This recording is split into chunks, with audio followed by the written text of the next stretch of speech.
Story. A year ago, March, she turned 5 years old, and a week later, we took her into the ER for a stomach ache and found out that she had stage 3 kidney cancer, and our world just turned upside down. And I know majority of the people here, or if not all of the people here, have been affected in some way by cancer. So this isn't a new story, but I just real quickly going to run through her past year, and she's not able to be with us today. She's at home and resting.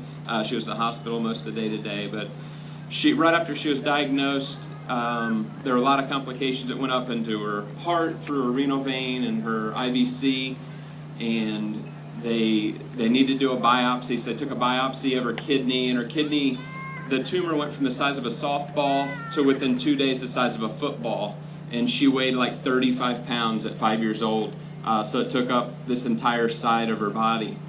And I didn't really know anything about cancer. My grandfather had passed away from cancer when I was young, and I just knew it was scary and it was something I was afraid of, but I really had no knowledge of cancer. And through this past year, we have learned so much, and through organizations like this and different things, programs there's a lot to be learned, but I think there's a lot more to learn to help us to prepare for cancer, or for going through cancer, I guess. But Maggie's been through numerous surgeries.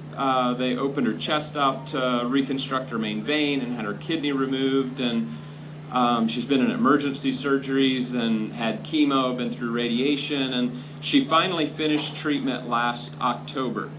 And we were so excited, and the Make-A-Wish Foundation sent us to Disney, and the day after we got back from Disney on her trip, we found out that she had relapsed, and so it all started over again.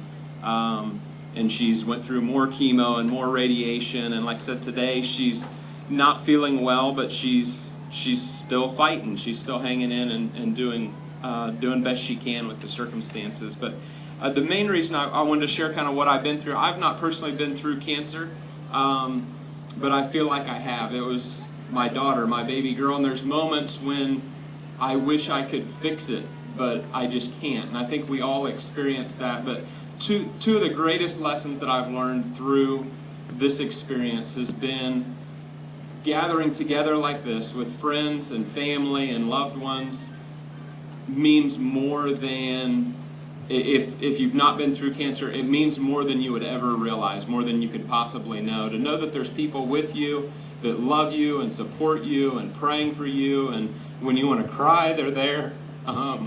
They come, they make you laugh, and it means the world to have family and friends and people that you care about with you when you're going through cancer.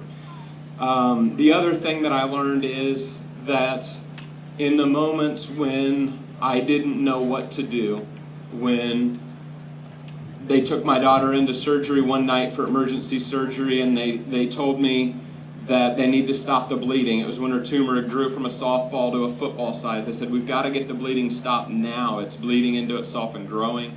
And so they went in at about 10 o'clock.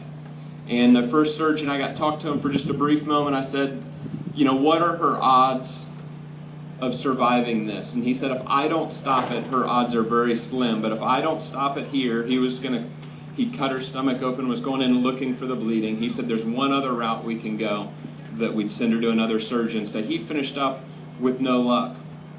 It was about 11:30 at night, and they take her down to intervention radiology, where a surgeon goes through your veins, and he was looking pretty much from the inside, trying to find the blood. And I got to sit down with him for a minute, and I said, what are her odds? I realized the doc before me told me it's not good if she doesn't make it through his portion, if she doesn't, if he can't stop that. And he said, if I can't find this, she will not make it through the next day.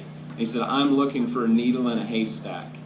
And he operated on her from 11:30 at night to 7 o'clock the next morning before he found it, and he stopped it. And in those hours, when we were already exhausted, it was just a few days before we found out that she was diagnosed with cancer. We didn't even know what to think, and then now here she is, and I think I'm about to lose her, when just a week and a half before, it was her 5th birthday, and she was swinging and playing and being a 5-year-old girl. But it was in those hours that I realized that as a dad and as a human, there was nothing I could do to help her. And no matter how bad I wanted to, there's nothing that I could do. But I realized that I love a God, and there's a God that loves me enough that was there to comfort me in those times. And I truly believe that He used those doctors and the equipment that they had at Children's Hospital to save her life. And to confirm that when we finished, I'm 6'2", so there's not many people that I can hug and put my head in their chest. But this surgeon comes out. He seemed like he was about 8'13", I think. He was a huge guy, and he comes out of the surgery room just after they told me they closed her up. And I ran up and I gave him a big hug, and I said, "I love you. I thank you so much for saving my daughter's life." And he looked at me and he said, "I was just here. I was just doing what we know to do and what we're trained to do." He said, "God was in that room." And we hadn't spoke at any time before about my faith or anything, but that was just to me confirmation that God was there, and He has continued to save her. And something that I've learned, I guess, too, I'm rambling now, I'll be real quick and I'll quit.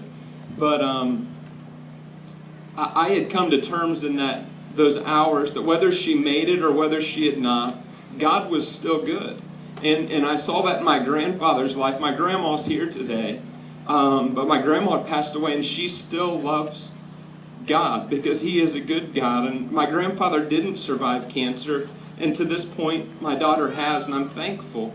But Romans 8:28 says that all things work together for the good of those who love the Lord, who are called according to His purpose. And I still believe no matter what happens with my daughter, her treatment's not over. And I know there's many here that have lost loved ones to cancer, or many that are battling right now.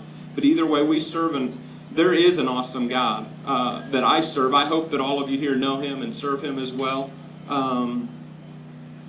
But He is there, and friends and family gathering around through these hard times is the greatest thing that you can have. So, thank you.